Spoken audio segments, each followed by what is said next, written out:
우리가 지난 시간에 세 가지 중에 첫 번째까지 했어요. 그죠? 기억하시죠?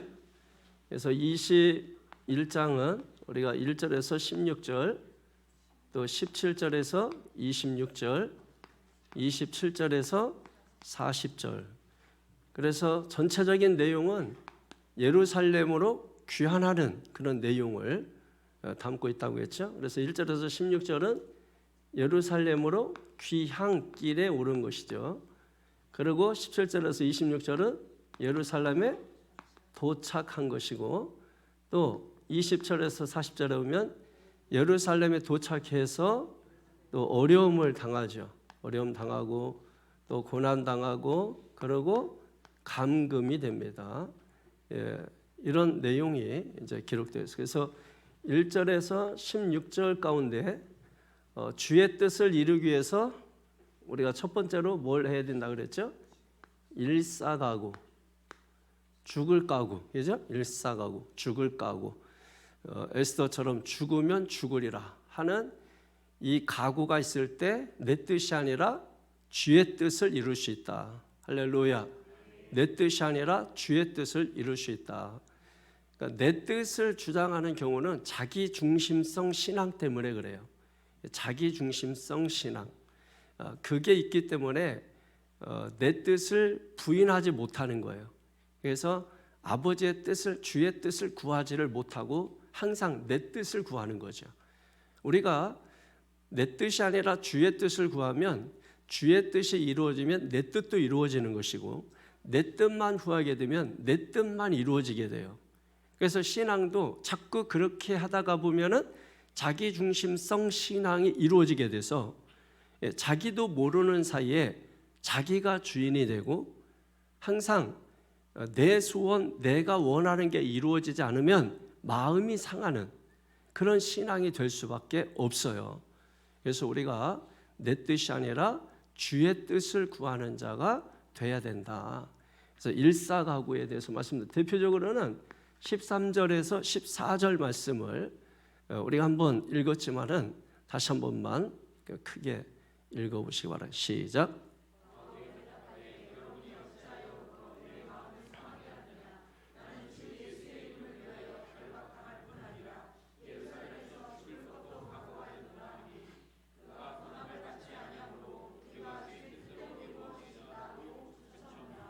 아멘. 그러니까 주의 뜻이 어떻게 이루어진다고요? 주의 뜻이 어떻게 이루어져요? 주의 뜻이 뭐예요? 죽을 가구, 일사가구죠. 죽을 가구, 죽을 가구가 있어야, 죽으면 죽으리라, 죽으면 죽는 거지. 우리가 고난 회피형이 되면 안 된다고 했어요. 고난 회피형이 되면 안, 고난 회피형은 자기 중심성 신앙에서 나오는 것이에요. 고난을 회피하고 신앙생활하면서도 좋은 것만 우리가 차지하고, 또 우리가 생각할 때 좀 불편하고 힘들고 이런 것들은 회피하는 경우, 이런 경우가 이제 신앙 회피형이에요. 고난 회피형. 이런 것들은 자기 중심성 신앙에서 나오는 것이기 때문에 우리가 이런 것들을 물리쳐야 됩니다. 그래서 주님의 뜻을 이루기 위해서는 죽을 각오가 있어야 돼요. 죽을 각오로 기도해야 되지만은 죽을 각오하고 일을 해야 돼요. 여러분, 주님의 뜻은 뭐예요? 한마디로 말해서 사람을 살리는 거잖아요. 사람을 살리는 것, 이게 주님의 뜻이에요. 그러니까 우리가 주님의 뜻에는 아멘만 있는 거예요. 아멘하고 순종하고 나가면 주의 뜻이 이루어지고, 주의 뜻이 이루어지니까 어떻게 됐어요? 하나님이 영광을 받으시고, 하나님 영광 받, 우리에게는 뭐가 돼요? 기쁨이 되는 거예요. 그러니까 기쁨을 소유하는 것, 그게 우리의 면류관이고 우리의 자랑이에요. 그러니까 성도에게 있어서 최고의 축복은 기쁨을 소유하는 거예요. 여러분, 예배를 드리면서, 말씀을 들으면서 기쁨을 소유하는 거, 그 말씀이 사실 어떤 경우에는 내가 생각하는 것을 인정해주고 오히려 막 복도 다 주고 이래서 기분이 좋을 수도 있지만은, 어떤 때는 내가 생각하는 것과 전혀 반대적인 말씀이 선포될 수도 있거든. 그때는 막 마음이 불편하고 앉아있는 것이 막 가시방석이고, 여러분 그렇다 할지라도 우리가 그것을 견뎌내야 돼요. 왜 그러냐면 말씀이기 때문에. 어떤 분들은 꼭 굳이 아픈 부분을 건드려서 더 아프게 하느냐 이렇게 말하지만, 여러분 그거는 철저하게 인본주의에서 나온 거예요. 여러분 우리가 몸이 아파서 병원에 가면 수술을 하든 뭐 상처 약을 바르든 아픈 부위를 수술하고 아픈 부위에 약을 바르지, 여기가 다쳤는데 무릎에다가 약을 바른다든지, 여러분 여기 뼈가 문제가 있는데 무릎뼈를 수술한다든지 그렇게 하지 않잖아요. 아파서 피가 철철 나는데 오히려 그 부분을 열고, 그 병원에서 그렇게 하는 거는 오히려 아무렇지도 않고, 근데 유독 교회에서만 여러분이 꼭 아픈 부분 건드린다고. 여러분 내가 지금 가장 약한 부분 하나님이 먼저 건드려 주는 것이 축복이에요. 그거를 마귀가 건드리면 여러분 우리가 헤어나올 길이 없어요. 그래서 우리가 하나님의 말씀은 때로는 방망이가 되고, 때로는 수술하는 칼이 되는 것이고, 때로는 잘 박힌 못이 되어서 그 말씀을 들으면 아멘 하고 우리가 스펀지처럼 쭉 빨아들이기도 하지만은, 어떤 때는 부딪혀서 여러분 네가 깨지나 내가 깨지나 보자 할 정도로 이런 말씀과 씨름하는 것입니다. 그러다 보면은 하나님과 관계가 깊어져요. 그래서 여러분이 어떤 신앙생활 하다가 갈등 생기면 그거를 문제가 있다 이렇게 생각하고 다른 생각을 하는 분들이 많아요. 신앙생활에 갈등이 없으면 절대로 성장이 없습니다. 신앙생활하면서 수도 없이 갈등이 일어나야 돼요. 그 갈등을 가지고 내가 고민하면 문제가 터지죠. 그런데 그 갈등의 문제를 가지고 하나님 앞에 기도하게 되면 하나님과 관계가 깊어집니다.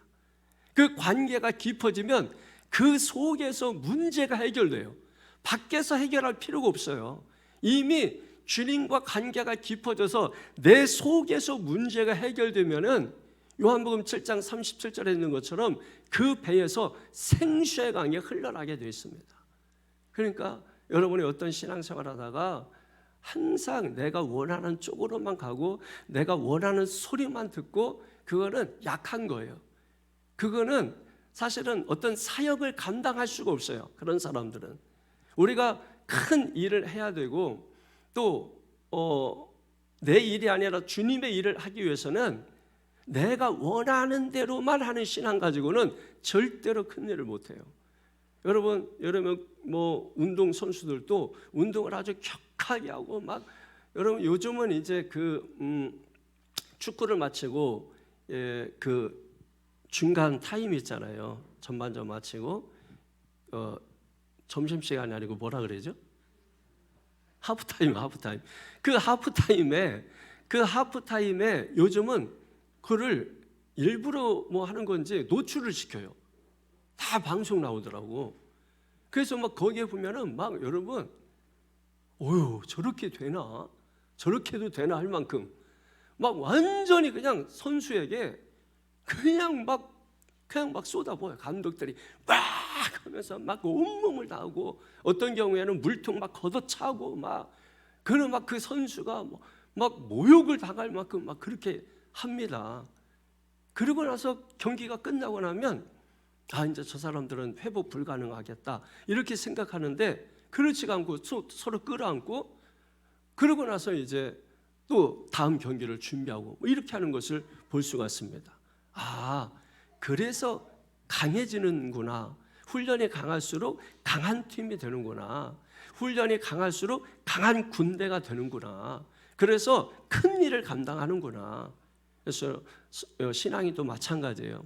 그냥 내 마음에 맞는 것만 골라서 섭취할 수도 있겠지만은, 그렇게 해서는 하나님이 원하는 사람이 되지 못해.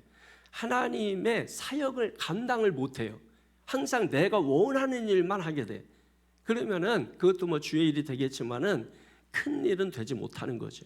우리가 큰 일을 감당하기 위해서는 우리가 하나님께서 어떤 말씀을 하시든지 간에 그 말씀을 따라합니다. 나에게 주시는 말씀입니다.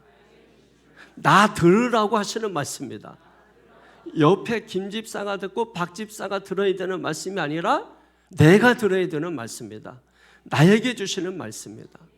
나 잘 되라고 주시는 말씀입니다. 여러분 부모님이 자식한테 다 잘 되라고 여러분 그렇게 하는 거지 안 되라고 자식 나무라는 부모가 어디 있어요? 다 잘 되라고 하는 거죠. 그러니까 부모의 열망이 강하면 강할수록 그 자식에게 더 험하게 하는 것입니다. 그게 사실은 이제 사랑이에요. 사랑인데 받는 쪽에서는 그거를 사랑으로 받아들이지를 못합니다. 왜냐하면 사랑에 속아서 그래요. 사랑은 항상 소프트하고 달콤하고 희낙낙거리고 이런 걸 사랑이라고 이미 너무 세속적으로 사랑의 개념을 가지고 있기 때문에 그래요. 여러분 하나님께서 심판한다, 멸망한다 할 때는 그게 사랑이에요. 아니 어떻게 그게 사랑이에요? 심판한다, 멸망하는데 어떻게 그게 사랑이에요? 그게 돌이키게 하는 하나님의 사랑입니다. 그래서 하나님께서 그 멸망한다고 심판한다 하는 그 하나님의 백성들에게 기회를 주시는 것이거든요. 그래서 멸망은 하나님의 사랑입니다. 심판은 하나님의 사랑입니다. 여러분 그걸 깨달아야 아 그렇구나 하고서 우리가 하나님이 어떤 말씀을 하시든지 간에 아멘 하고 우리가 그 말씀을 받게 되고 고린도서 1장 20절에 있는 것처럼 아멘하여 하나님께 영광을 돌리라. 할렐루야. 예, 아멘에서 하나님 앞에 영광을 자주 돌리시는 여러분 되기를 주의 이름으로 축원합니다. 그 다음에 이제 두 번째 단락에서 오늘 두 번째 단락인데 17절에서 26절에 보게 되면 예루살렘에 도착하는 내용이에요. 어떻게 주의 뜻을 이루느냐. 첫 번째 일사각오의 정신이 있어야 된다. 두 번째로는 나를 내려놓아야 한다는 거예요. 나를 내려놓아야 한다. 나를 내려놓아야 되는 거예요. 나를 내려놓는 거 많이 들어봤죠 여러분? 나를 내려놔야 주의 뜻을 감당할 수가 있다. 주의 뜻을 감당하기 위해서는 나를 내려놔야 된다. 내가 이렇게 했다 하는 생각을 깨야 돼요. 그리고 어떤 경우에는 신학이나 교리도 신앙을 위해서는 깨야 돼요. 어떤 분들은 아예 그냥 이 신학과 교리에 꽉 붙들린 분들이 있어요. 그래서 거기에서 헤어나오지 못하는 분들이 있어요. 어떤 분들은 사람에게 꽉 매여 있는 분들이 있어요. 그래서 거기에서 헤어나오지 못하는 분들이 있어요. 뭐 칼빈이 중요하고 웨슬리가 중요하지만은 그러나 칼빈보다 웨슬리보다 더 중요한 것은 말씀이에요. 성경이에요. 예수님이에요. 그런데 어떤 분들은 칼빈이 최고야. 어떤 분은 막 웨슬리가 최고야. 그분들이 한 신학이 전부야. 사실 그분들의 모든 신학도 거슬러 올라가면 어거스틴의 신학에서 나오는 거거든요. 그럼 어거스틴이 최고야. 그럼 여러분 어거스틴이 위대하죠. 그렇지만은 그보다 더 위대한 것은 성경이고 그보다 위대하신 분은 예수님이에요. 그러니까 어떤 경우에는 이 사람이든 그게 신학이든 교리든 그거를 깨야 돼. 그리고 내가 이렇게 했다는 생각을 깨트려야 돼. 자기를 깨트려야 돼. 자기 생각을 깨트려야 돼. 자기 생각을 내려놔야 돼. 자기 주장을 내려놔야 돼. 그래야 우리가 주의 뜻을 이룰 수가 있는 것입니다. 내 생각을 내려놓지 못하게 되면은 아무 일도 우리가 할 수가 없어요. 대표적으로 오늘 사도 바울이 무엇을 내려놨나? 22절에서 23절 한번 읽어보세요. 22절에서 23절 시작. 그러면 어찌할꼬 그들이 필연 그대가 온 것을 들으리니 우리가 말하는 이대로 하라. 서원한 네 사람이 우리에게 있으리니. 24절 시작. 그들을 데리고 함께 결례를 행하고 그들을 위하여 비용을 내어 머리를 깎게 하라. 그럼 모든 사람이 그대에 대하여 들은 것이 사실이 아니고 그대도 율법을 지켜 행하는 줄로 알 것이라. 아멘. 지금 사도 바울에 대해서 이 사람들이 오해를 하는 것입니다. 이 사도 바울은 예를 들면 그 뒤에도 보게 되면은 27절 이하에 보게 되면 사도 바울이 예루살렘에 도착해서 유대에서 기독교로 개종한 사람들과 다툼이 일어나서 크게 소동이 일어나게 됩니다. 그 소동이 일어나게 되는 그 배경이 뭐냐면 사도 바울이 유대인들의 전통인 할례를 무시했다 이거예요. 할례를 무시했다. 그리고 이 모세를 무시를 했다. 이렇게 오해를 하는 거예요. 왜냐하면 이 유대교에서 기독교로 개종한 이 개종자들이 바울의 말을 영어로 이해하지 못하고 이 문자적으로 이해를 하기 때문입니다. 자, 이게 중요한 거예요. 여러분, 목사가 설교할 때 분명히 영어로 설교했는데 영어로 들어야 되는데 영어로 듣지 못하고 문자로 듣는 것입니다. 이게 무슨 말인지 알겠어요? 이 유대교에서 기독교로 개종한 사람들이 바울의 말을 영어로 듣지 못하고 문자로 들어서 오해가 생겼다 이거예요. 그래서 그들의 오해가 뭐냐면 바울의 설교를 들어보니까 할례를 무시하더라, 모세를 무시하더라, 이렇게 얘기해요. 왜냐하면 이들이 개종은 했지만 아직은 이 사람들의 열정이 예수에 대한 열정이 아니에요. 이 사람들의 열정은 율법에 대한 열정이에요. 그런데 바울이 주장하는 건 뭐냐면 할례보다도 믿음이다, 형식보다도 내용이다, 이걸 주장한 것이거든요. 이걸 오해를 해가지고 자기들 식으로 해석을 해서 오해를 해서 왜곡을 시켜버리는 것입니다. 그래서 예루살렘 성의 세 번째 챕터에서는 큰 소동이 일어나게 되는 것입니다. 이해가 되시죠? 그러니까 이 사람들이 열정은 열정인데 가만히 보니까 예수에 대한 열정이 아니고 뭐에 대한 열정이에요? 율법에 대한 열정. 그러니까 우리가 교회에서도 일할 때 그 열정을 가만히 보면은 그 열정이 예수님에 대한 열정인지, 예수님에 대한 열정인지, 아니면 한 파트별로 내가 좋아하는 그 분야에 대한 열정인지 이걸 보셔야 돼요. 근데 목사 눈에는 그게 보인단 말이에요. 그러니까 이거를 개인적으로 제가 불러서 그거를 얘기하게 되면 사실 누구라도 마음이 다치죠. 그러니까 말씀을 전할 때 제가 이렇게 돌려서 얘기하는 거예요. 돌려 까기 하는 건 아니고 돌려서 얘기를 하는 것입니다. 그런데 이제 얘기를 들을 때 깐다 이렇게 들어서 그런 거지. 그래서 그런 거지. 그게 왜 그러냐면 바울은 영어로 얘기하는데 듣는 사람들이 문자로 듣더라, 육으로 듣더라. 그러다 보니까 오해가 생기는 거예요. 그래서 이 사람들은 여전히 율법의 열정을 가지고 있고, 율법은 뭘 얘기하는 거예요? 행위. 율법을 지키는 행위를 통해서 구원을 받는다. 그러면 뭐가 무시되고 있는 거예요? 가장 중요한 믿음이 지금 무시되고 있는 거예요. 그래서 믿음을 강조했더니 할례를 무시한다, 이렇게 이야기를 하는 거예요. 율법보다 믿음이다 그랬더니 율법은 뭐예요? 출애굽한 지 50일 지나서 시내산에서 모세가 받았잖아요. 모세를 무시한다, 이렇게 얘기를 해버리는 거예요. 그러니까 가만히 보면은 사실은 사실이야, 이런 내용이 있었어, 그죠? 그런데 보니까는 진실은 아니더라, 이겁니다. 그런데 사람들은 지금 우리가 돌아가는 모든 것들을 보면은 사람들은 어디에 관심이 있어요? 사실에 관심이 있어요? 진실에 관심이 있어요? 진실에 관심 없어요. 사람들은 진심에 관심 없습니다. 사람들은 오직 사실에만 관심이 있어요. 그런 일이 있었어 없었어 이렇게 하는. 그래서 양쪽 얘기를 들어보면은 진실이 뭔지를 알게 되는 거죠. 한쪽 얘기를 들어보면은 그런 일이 있었지만은 진실은 그게 아니라는 거예요. 이걸 너무나 많이 우리가 이쪽 저쪽에서 막 그냥 들으며 경험하며 막 살고 있는 거죠. 사실 우리 문제도 해결 못하는데 우리는 우리 문제보다도 남의 문제, 그냥 국가적인 문제까지, 이거 방송 때문에 그런 거 아니에요.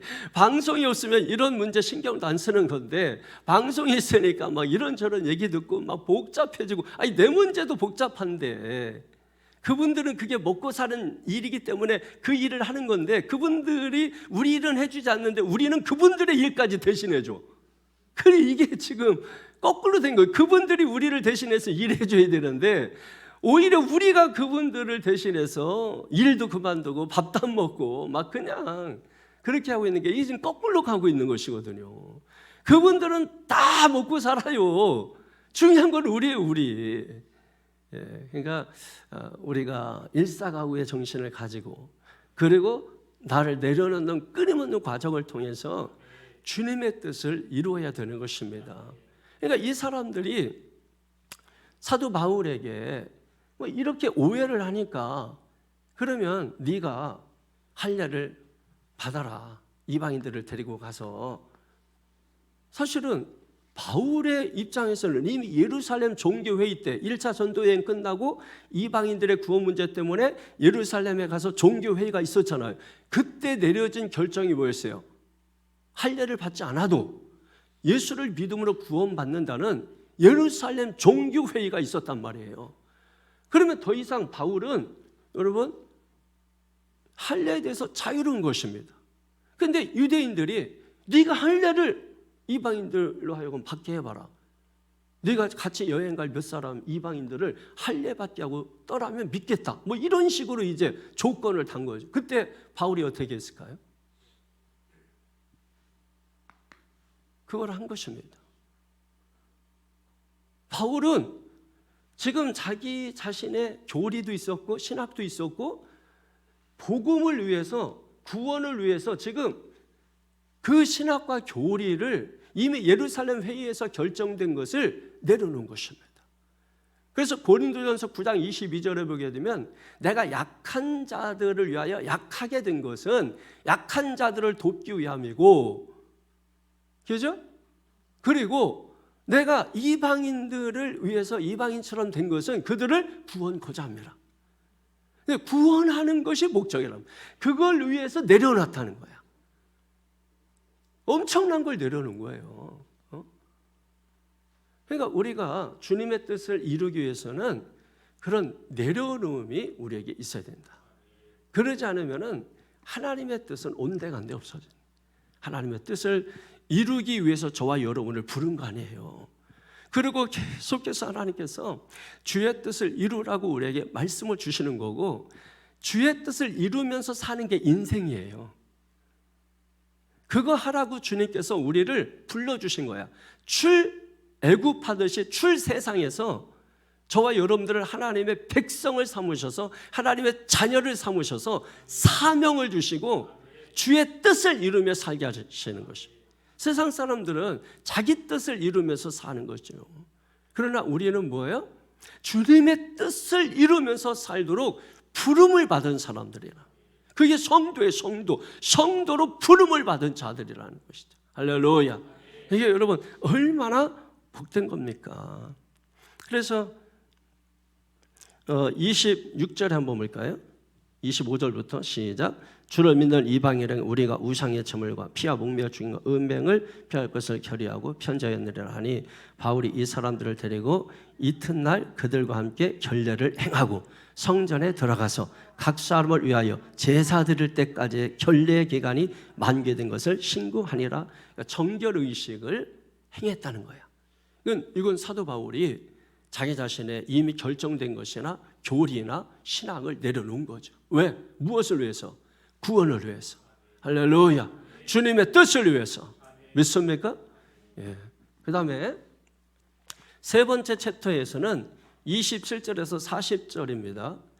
예루살렘에 도착을 해서 거기에서 소동이 일어나고 소동으로 인해서 결박을 당하게 됩니다. 그리고 감옥에 갇히게 돼요. 그 감옥에 갇히게 됐지만 결과적으로는 그 죄수의 몸이 돼서 어디로 가죠? 로마로 가게 되는 것입니다. 이거는 성령의 인도하심이고 하나님의 계획이에요. 그러니까 감옥에 갇히고 고난을 당한다 할지라도, 그래서 고난이 있으니까 하나님이 나를 버리셨나? 고난이 있으니까 하나님의 뜻이 아니고, 이렇게 생각하면 안 되는 거예요. 고난, 감옥, 그것을 통해서 무엇입니까? 죄수의 몸으로 로마로 가게 되는. 그러면 그때 당시에 여러분 배를 타고 로마까지 가게 된다면 그게 얼마나 많은 비용이 들 것이며 그리고 배를 구하는 것도 힘들 것인데 죄수의 몸으로 가게 되면 공짜야.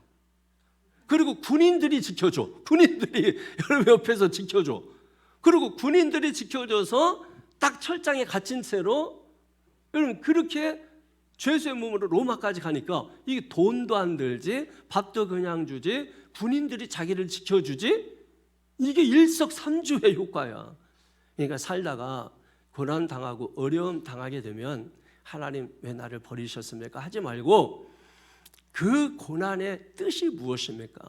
고난을 주신 이유가 무엇입니까? 하고 우리가 하나님 앞에 기도하셔야 돼.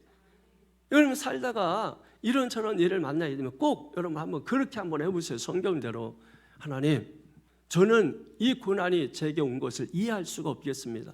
그러나 이 고난에도 하나님의 뜻이 있음을 믿습니다. 이 고난을 내게 주신 이유가 무엇입니까? 하고 하나님과 야곱이 씨름하듯이 우리가 하나님 앞에 밤새도록 씨름하게 되면 하나님과 관계가 깊어지고 그 속에서 여러분 무엇입니까? 하나님의 뜻을 깨닫게 돼. 그래서 세 번째는 무엇이냐면 고난이 복음 전파의 기회로 삼으라는 거예요. 고난을 복음 전파의 기회로 삼으라는 것입니다. 할렐루야. 여러분 사도 바울은 그 감옥에 갇히고 고난을 당하고 그리고 올라가지 말라고 3번씩이나 만류하고 그런데도 14절에 주의 뜻이다. 주의 뜻이면 가야 된다. 그리고 13절에 내가 죽을 각오를 다 했다. 이렇게 말하면서도 불구하고 심지어 40명이나 되는 주의 제자들이 당신이 예루살렘에 가면은 밥도 먹지 않겠습니다. 이렇게까지 만류했는데도 불구하고 갔단 말이에요. 왜 갔을까요? 왜 갔을까?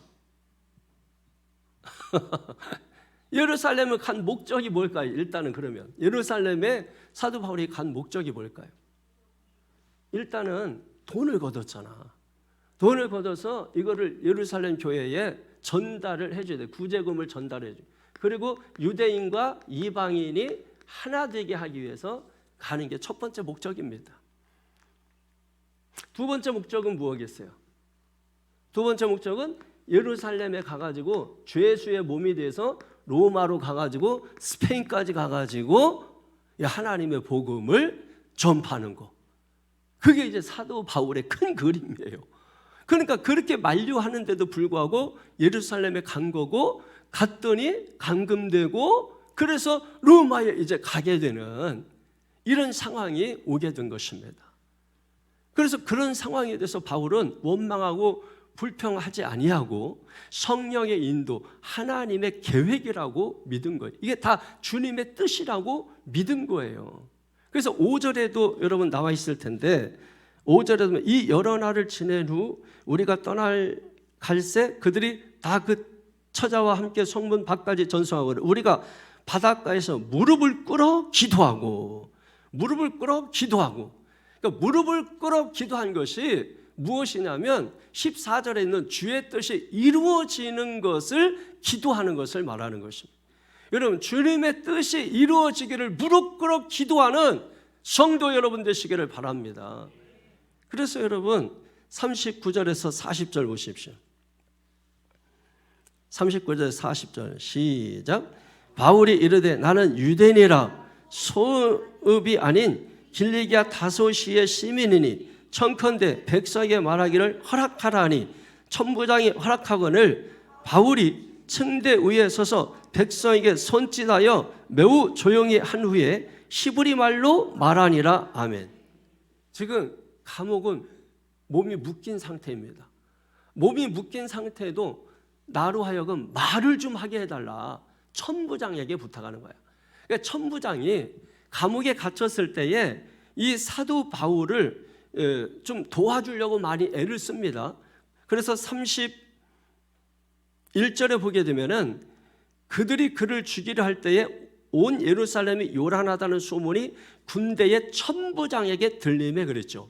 그러니까 하나님께서 여러분이 어려움 당하고 위험에 빠지게 되면은 불신자라 할지라도 다 세워놓습니다. 다 중간중간에 세워놓고 그들로 하여금 여러분들의 우산이 되게 하고 그늘이 되게 하고 그렇게 해서 여러분을 반드시 건져냅니다. 여러분이 믿음을 가지고 나가면 돼. 하나님께 대한 절대 믿음을 가지고 여러분이 나가면 하나님께서 이 천부장이 사도 바울을 갑자기 도와. 그런데 도운 게 사실은 사도 바울을 도와야지 이래서 도운 게 아니라 정치적인 이유 때문에 돕는 것입니다. 정치적인 이유 때문에. 그러나 그 도움으로 어디까지 도움을 받게 되냐면 천부장의 도움을 통해서 몸이 묶인 상태로 복음을 전할 수 있는 기회를 얻게 되는 것입니다.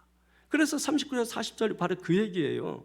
히브리 말로 하나님의 말씀을 증거했다는 거예요. 할렐루야.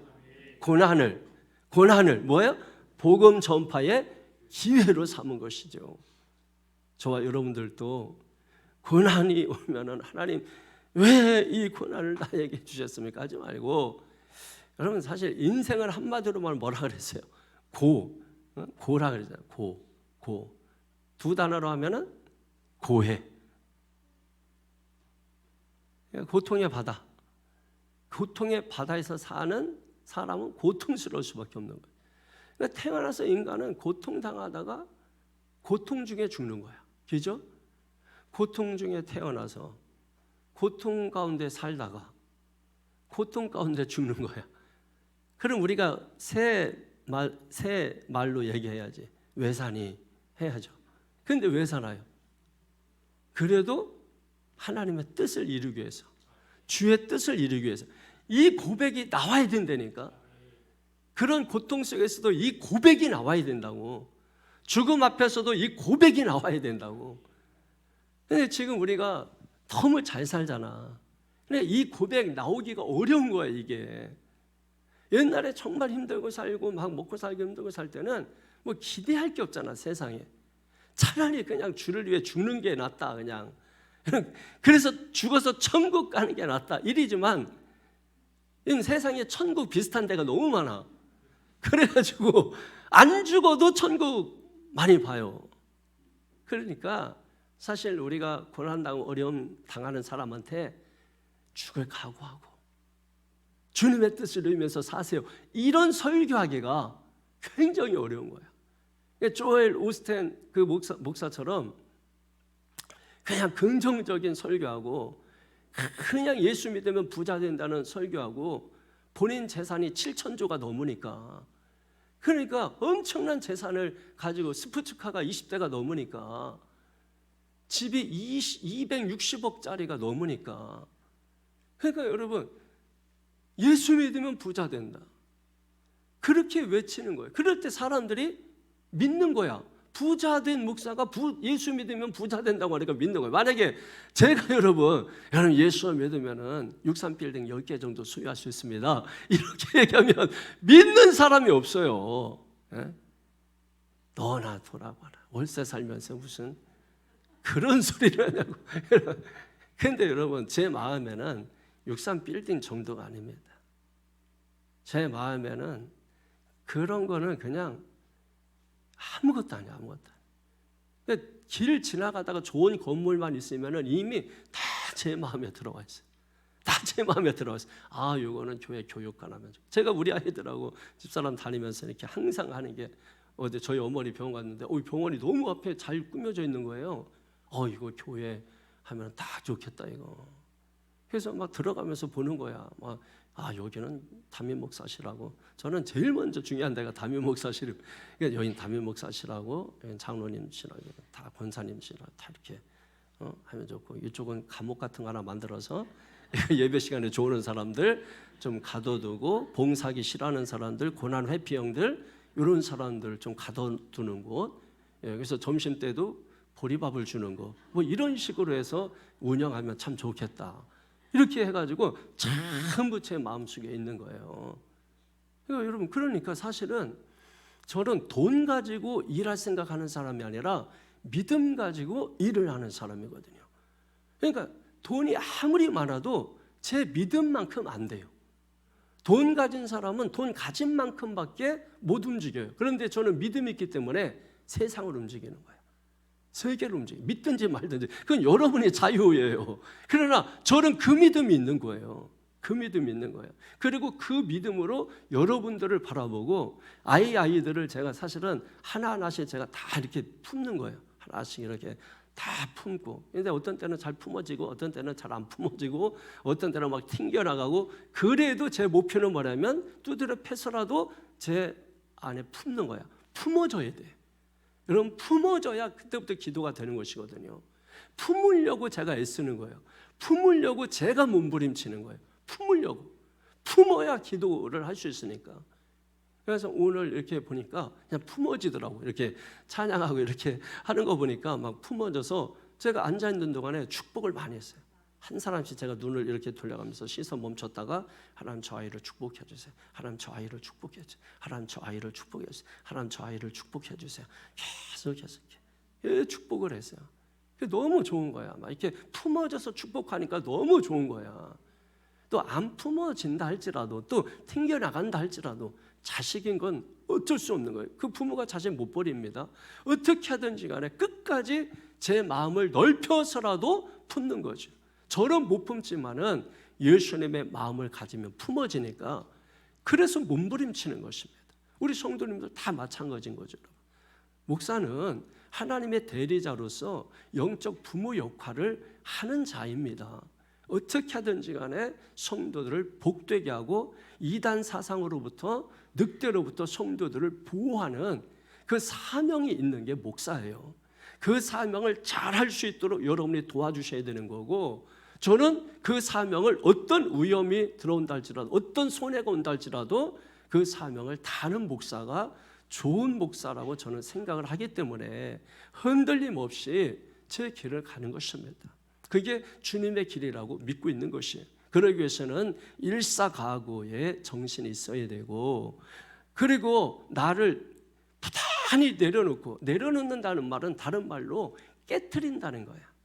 또 다른 말로는 부인한다는 얘기예요. 근데 이게 어려운 거야. 이게 내가 가지고 있는 이미 고정 지식이 있잖아요. 고정 상식이 있잖아. 이거 깨트리는 게 여러분 쉽지 않아요. 그래서 이거를 끊임없이 깨트리는 거죠. 그럼 목사는 그게 더 지독합니다. 목사는 교리에 매이고 이게 신학에 매이기 때문에 이게 더 그런 걸 깨트리는 게 어려워. 그래서 사실은 성도님들보다도 더 많이 기도해야 되고 더 많이 몸부림쳐야 되는 것이거든요. 자기를 내려놔야, 자기를 부단히 깨트려야, 믿습니까? 그래야 주의 뜻을 이루고, 우리가 살다가 고난이 온다 할지라도 그 고난을 뭐예요? 고통이 온다 할지라도 그것을 복음 전파할 수 있는 기회로 여러분이 삼으실 수 있다면 하나님께서 여러분에게 복을 달라고 하지 않아도 안 주실 수가 없는 거예요. 안 주시고는 못 빼기는 게 하나님의 성품이에요. 우리 찬양도 하잖아요. 어떤 찬양이 있습니까? 여러분이 하나님은 가장 좋은 걸 주시는 분이라고 하잖아요. 누가복음 13장에 하나님은 우리에게 가장 좋은 걸 주시는 분이란 말이에요. 가장 좋은 걸 주시는 분. 할렐루야. 이 저녁에 여러분 불러놓고 여러분 현찮은 거 주시려고 불렀겠어요? 이 밤에? 가장 좋은 걸 주시려고. 가장 좋은 게 뭐예요? 은혜로 구원받는 거 아닙니까? 은혜로 구원을 받는 거 아니에요. 그래서 은혜를 주시고, 그래서 여러분을 구원받은 백성인 걸 확인시켜 주셔서 집으로 돌려보내는 거야. 봤지? 은혜로 살았지? 오늘도 은혜를 주는 거야. 은혜를 주는 거야. 근데 우리가 교회 오는 목적이 은혜 받으려고 오면 안 돼요. 어떤 분은 은혜 받으러 교회 가자 이렇게 하잖아요. 예배는 받으러 가는 게 아니라, 빚 받으러 가는 게 아니라 드리러 가는 거예요. 드리러. 예배는 드리는 것입니다. 그래서 은혜 받는다 말이 틀렸다 이런 말을 하고 싶은 게 아닙니다. 은혜 받아야 되죠. 그죠? 은혜도 줘야 받는 거지. 은혜도 줘야 받는 거죠. 공짜니까 누군가 공짜로 줘야 받는 거잖아. 그러니까 사실은 우리가 받으려고 하지 않아도 누구에게 달린 거예요? 받는 이에게 달린 게 아니라 주고자 하는 이에게 달린 것이기 때문에 사실은 우리가 와서 예배를 드리면 하나님은 입마이 포켓 하시는 분이 아니라 하나님은 뭐예요? 받으시면 더 주시는 분이에요. 또 주시는 분이에요. 주시고 싶어서 견딜 수 없어 하시는 성품을 가지신 분이야. 그분이 바로 저와 여러분이 믿는 가장 좋으신 분, 가장 좋은 것을 주시는 분. 여러분, 가장 좋으신 분이 가장 좋으신 것 주시는 것입니다. 이 은혜 받아서 이런 기쁨으로 충만하게 여러분 살아가시기를 축원합니다. 오늘 말씀 부여잡고 우리 하나님 앞에 기도할 때, 하나님 주의 뜻 이루기 원합니다. 주의 뜻 이루기 위해서 어떻게 해야 됩니까? 세 가지를 기억하시면서 하나씩 놓고 하나님 앞에 기도하시는 저 여러분 되기를 바랍니다. 그러면 하나님께서 은혜 주시고 축복 주시고 능력 주시고 새 힘 주시고 새 능력 주시고 새 역사를 이루어 주실 줄로 믿습니다. 우리 학생들도 하나님 앞에 간절한 마음으로 기도하면 하나님께 기도하면 하나님이 들으신 대로 응답해 주실 줄로 믿습니다. 우리 다 같이 주여 한번 부르고 통솔에 기도합니다. 주여! 거룩하신 주 여호와여 하나님 감사합니다.